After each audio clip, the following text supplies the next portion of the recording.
Sejarah Kerajaan Sunda. 1. Awal berdiri abad ke-7.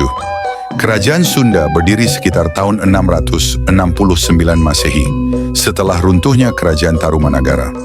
Raja pertama yang diketahui adalah Tarusbawa, yang menggantikan Tarumanagara dan mendirikan Kerajaan Sunda. 2. Masa kejayaan abad ke-14 hingga ke-16. Pada abad ke-14, kerajaan ini mencapai puncak kejayaan di bawah pemerintahan Sri Baduga Maharaja, Prabu Siliwangi. Ibu kota berada di Pakuan Pajajaran, sekarang Bogor. Sunda menjalin hubungan dagang dengan Portugis melalui perjanjian pada tahun 1522 yang bertujuan melindungi Sunda dari ancaman Kesultanan Demak dan Banten. Wilayah kekuasaan kerajaan Sunda yaitu Jawa Barat, Bogor, Bandung, Cianjur, Sukabumi, Dadadang, Banten, Serang, Pandeglang, Lebak, sebagian Jawa Tengah bagian Barat, Cilacap, Brebes, dan sekitarnya. Raja-raja terkenal dari kerajaan Sunda antara lain Tarusbawa, Sanjiwana, Rakai Medang Prabu Hulukujang, Jayabhupati yang dikenal melalui prasasti Sanghyang Tapak, Sri Baduga Maharaja, Prabu Siliwangi. Raja terbesar, Surawisesa, Ratu Dewata, Ratu Sakti, Ratu Nilakendra, dan Raga Mulya sebagai raja terakhir. Kondisi politik kerajaan Sunda dipimpin raja dengan kekuasaan absolut, monarki absolut. Bangsawan menjabat posisi penting, sementara rakyat jelata tak punya hak politik. Kerajaan menjalin hubungan luar negeri dan memiliki dewan penasihat serta lembaga pemerintahan lainnya. Berdasarkan berita yang didapat dari bangsa Portugis, ibu kota kerajaan Sunda terletak di pedalaman. Para pedagang dari kerajaan Sunda sudah mampu melakukan transaksi perdagangan dengan pedagang asing dari kerajaan-kerajaan lain, seperti Malaka, Sumatera, Jawa Tengah, dan Timur, Makassar. Kegiatan perdagangan antar pulau itu didukung oleh pelabuhan-pelabuhan yang dimiliki kerajaan Sunda, yaitu Kelapa, Banten, Pontang, Cigede. Komoditas yang diperdagangkan antara lain lada, beras, hewan ternak, sayuran, dan buah-buahan. Menurut Tome Pires, setiap tahunnya Sunda menghasilkan lebih dari 10 jung beras. Selain beras, Sunda pun terkenal sebagai penghasil lada, asam, dan lada panjang. Bahkan disebutkan lada dari Sunda bermutu lebih baik dari lada daerah Cochin, daerah antara Vietnam dan Tiongkok. Mata uang yang dipakai dalam transaksi adalah uang kepeng Tiongkok.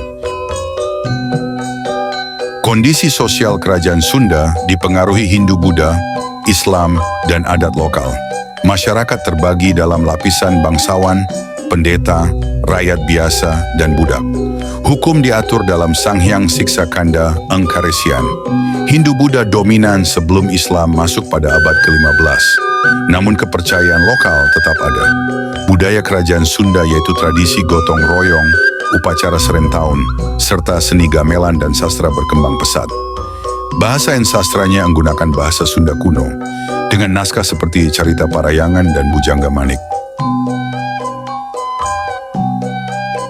Beberapa peninggalan kerajaan Sunda yaitu Padrao Sunda yang berisi perjanjian perdagangan antara kerajaan Sunda dan bangsa Portugis, Sanghyang Tapak yang berisi sumpah Raja Sunda, Sri Jayabhupati, Astana Gede Kawali yang erisi makam Raja Prabu Niskala, Wastu Kancana, dan Prabu Wastu Kancana.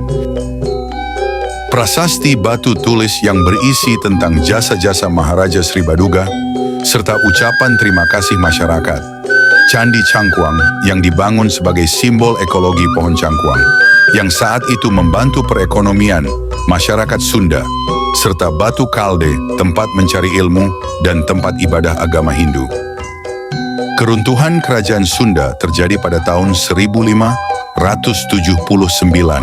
ketika kerajaan ini akhirnya jatuh ke tangan Kesultanan Mataram.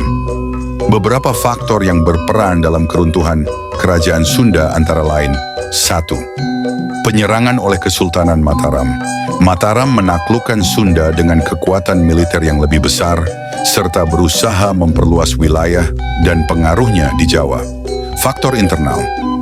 Kerajaan Sunda pada waktu itu mengalami ketidakstabilan internal, baik dalam hal pemerintahan maupun hubungan sosial politik.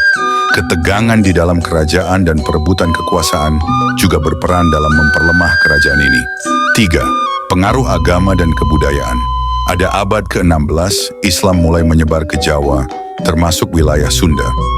Pengaruh Islam yang kuat dari Kesultanan Demak dan Mataram memperburuk posisi kerajaan Sunda yang mayoritas penduduknya masih memeluk agama Hindu-Buddha. Proses Islamisasi ini turut membawa perubahan dalam struktur politik dan sosial yang menguntungkan kerajaan-kerajaan Islam. Keempat, persekutuan dengan Portugis. Meskipun hubungan ini sempat memberikan keuntungan, namun kehadiran Portugis juga menyebabkan ketegangan dengan merebut kekuatan-kekuatan lokal.